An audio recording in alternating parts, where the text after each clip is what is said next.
My name is Alex Harper. I'm 36, divorced, and I live alone in a third-floor apartment on Maple Lane in a small town outside Cleveland, Ohio. It's the kind of street you see in old family movies. Rows of two-story colonials with wraparound porches, American flags hanging from some, kids' bikes left on lawns overnight because nobody worries about theft here. There's one old cast-iron lamppost right in the center of the block, the kind with the frosted glass globe that casts this warm orange glow at night.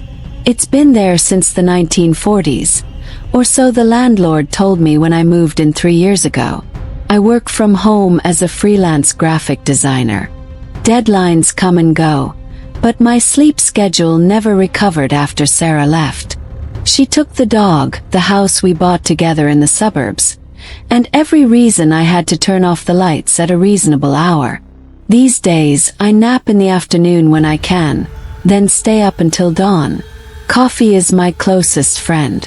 About a year ago, I started a ritual to fill the empty hours.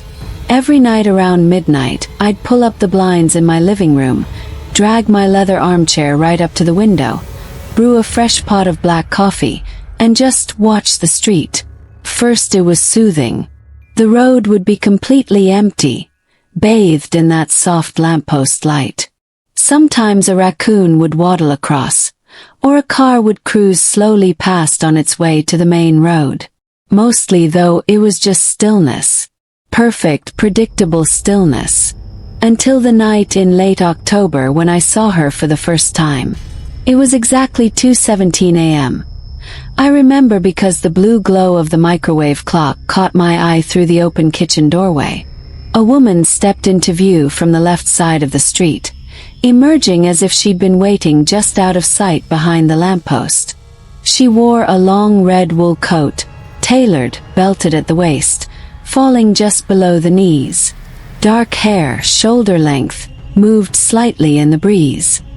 Her heels clicked faintly on the pavement even though my window was closed against the autumn chill.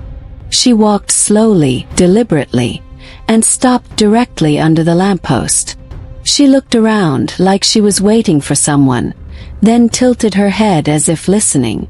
A minute later, a man appeared from the opposite side. Tall, broad-shouldered, wearing a dark jacket and jeans. He approached cautiously. They faced each other under the orange light, and even from 3 stories up, I could tell they were arguing. Her hands sliced through the air sharply. His were raised, palms out, like he was trying to calm her down or defend himself. It was completely silent, but the tension was thick enough to feel in my chest. Then, without warning, she turned and walked away, back toward where she'd come from. He took a few steps after her, stopped, shoulders slumped, and both of them simply vanished into the shadows at the edge of the light. Not dramatically. No flash, no mist. They just weren't there anymore. I sat frozen, coffee mug halfway to my lips. I blinked hard, rubbed my eyes. Told myself it was a trick of the tired mind. Or maybe 2 neighbors I'd never noticed before taking a strange late-night stroll. But the next night, at exactly 2:17 a.m., she appeared again. Same red coat. Same 23 steps to the lamppost. I counted this time. Same man from the opposite side. Same silent, furious argument. Same disappearance. And the night after that. Exactly the same. By the end of the week, I wasn't just watching anymore. I was waiting.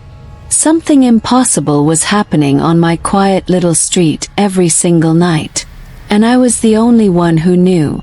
10 nights in, I bought a notebook. I labeled the first page, Maple Lane, 2:17 a.m., and started documenting everything. Weather. Exact sequence. I even drew crude sketches of the woman's posture, the man's gestures. It felt ridiculous at first, like I was playing detective in my own ghost story, but it gave me a sense of control. The sequence never varied. She appeared from the left at 2 hours and 17 minutes on the dot. Walked 23 steps. Stopped under the light.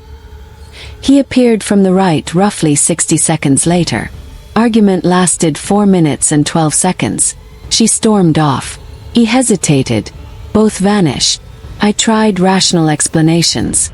Maybe it was an elaborate prank. Or a couple working through issues in some bizarre ritual. Or worst case, I was finally losing it from sleep deprivation. One night I grabbed the binoculars I'd bought years ago for birdwatching and never used. Focused on her face under the lamppost.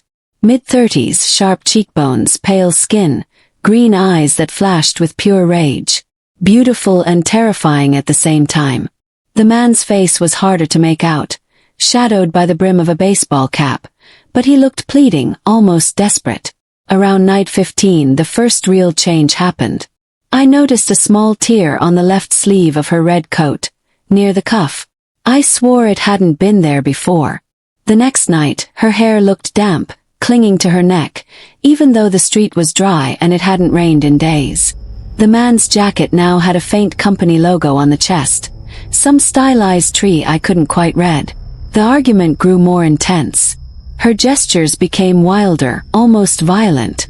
One night, he reached out and grabbed her arm for a split second before she jerked away. I stopped sleeping entirely. I'd catnap on the couch in the afternoon, then plant myself in the chair by midnight, fresh coffee brewing every couple of hours. My eyes burned. My hands shook from caffeine. Friends on Zoom calls asked if I was sick. I lied and said I was fine. By night 30, the details were razor sharp. I could see the brass buttons on her coat glinting, the scuff marks on her black boots, the thin gold wedding band on the man's left hand catching the light when he gestured. And their faces. God, their faces were so clear now, so painfully familiar. One evening, I scrolled through old photos on my phone to kill time before 2:17. I stopped on one from 5 years ago. Sarah and me at a holiday party downtown. She was smiling at the camera, wearing the exact same red wool coat. I'd bought it for her 30th birthday. Tailored, belted, mid-calf length. She'd loved that coat. I zoomed in on the photo, heart suddenly racing. Same coat, same dark hair, same sharp features. I told myself it was coincidence. Lots of women own red coats. But the next night when she stopped under the lamppost and the light hit her face just right, it was Sarah, younger Sarah, from before the fights got bad. From before everything fell apart. And the man, he had my build, my exact height. The way I used to stand with my weight on one leg when I was nervous. The way I ran my hand through my short brown hair when I was frustrated. Night after night, I watched myself argue with my ex-wife on a street we'd never even visited together. And then, on a stormy November night, everything escalated. Rain hammered the window. Wind rattled the old panes. Lightning flashed across the sky. At 2:17 she appeared. Coat already soaked, hair plastered to her face. The argument exploded. She shoved him hard. He stumbled backward, tripped on the curb. And for one split second I thought I heard it, a muffled thud, a sharp gasp through the closed window. Then they vanished as always. But the next clear night, her coat was dripping wet again even though the pavement was bone dry. And there was a dark stain blooming across the front of my younger self's shirt. Blood. I dropped the binoculars. Because now I remembered the real fight. The one that ended us. And I knew exactly where this loop was heading. I hadn't thought about that night in years. Not really. I'd buried it under work, alcohol, therapy, the divorce papers. But watching it replay every night dragged it all back up like a body from a lake. 5 years ago. Christmas party at a coworker's loft downtown. Too much whiskey. Old resentments bubbling up on the drive home. By the time we parked outside our house, we were screaming, quietly so the neighbors wouldn't hear. Accusations flew. Her late nights at the office, my paranoia, the affair I convinced myself she was having even though there was never any proof. She stormed out of the car in that red coat. Followed. Grabbed her arm on the sidewalk. She shoved me, harder than she ever had before. I lost my balance, tripped over the curb, and cracked my head on the concrete. I blacked out for maybe 30 seconds. When I came to, she was gone. Drove off in tears. We never really spoke civilly again. Divorce was finalized 8 months later. I'd always told myself it was just a bad fall. Concussion. Nothing serious. But now, watching the scene sharpen night after night, I wasn't so sure. The blood on the shirt grew darker. The fall looked harder. Her expression shifted from anger to horror as I went down. And sometimes, in the last moment before they vanished, she looked up, straight at my window, like she could see me watching. I started talking to them through the glass. "I'm sorry," I'd whisper. "I should have let you go." Stupid, I know. But the guilt was eating me alive. I pulled Sarah's old red coat out of the back of my closet one afternoon. It still hung there, untouched since she moved out. I held it up to the light. Same tear on the left sleeve. Now I remembered how it happened. Caught it on a fence during a hike early in our marriage. Same brass buttons. Same faint perfume smell clinging to the wool. I hung it on the back of my chair by the window. Some nights I tried not looking.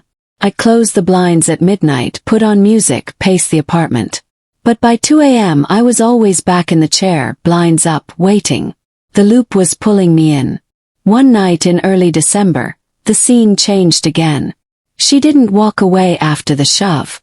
She knelt beside him, me, as he lay on the pavement, touched his face, cried silently, then looked up at the window longer than ever before, pleading.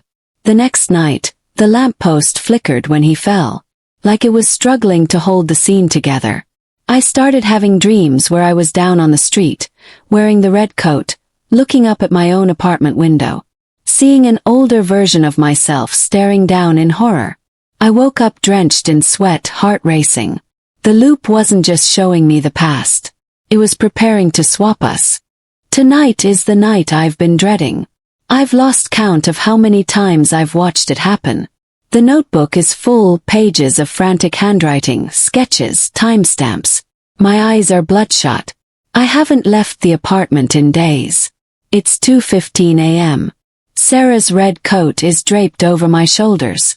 It still fits. The weight of it feels like judgment. The street below is empty, waiting. I'm shaking as I sit in the chair, coffee untouched. 2:17. She appears from the left, wearing my coat now. Tear. The damp hair. The bloodstain already blooming. Younger me follows from the right. The argument is immediate, explosive. Hands flying. Faces twisted in pain. I stand up, press my palms to the cold glass. She looks up, sees me. Really sees me this time. Mouths something I can't hear. "I'm sorry." He grabs her arm. He shoves. He falls. The thud echoes up through the building this time. Loud, real, final. The lamppost flickers wildly, then goes dark. The street plunges into blackness. When the light sputters back on, they're gone. But I'm not in the apartment anymore. I'm down on the wet pavement under the lamppost, wearing the red coat, head throbbing, looking up at my own window 3 stories above. And there I am, older me, staring down in wide-eyed terror, frozen in the chair, butching. The cold sinks into my bones. I touch the back of my head, wet. Blood. Understand now. This isn't punishment. It's a trade. The loop needs a watcher. And a participant. Every night at 2:17 it will play out again. The argument. The fall. The swap. Until the next version of me can't take the guilt anymore. And steps into the coat. I stand slowly, legs shaking. Look up one last time at myself. Trapped behind glass, doomed to witness this forever. Then I walk toward the shadows on the left, waiting for tomorrow night, when it starts over. And the things seen from the window will always be disturbing, because the watcher and the watched are the same person, caught in a loop that never ends.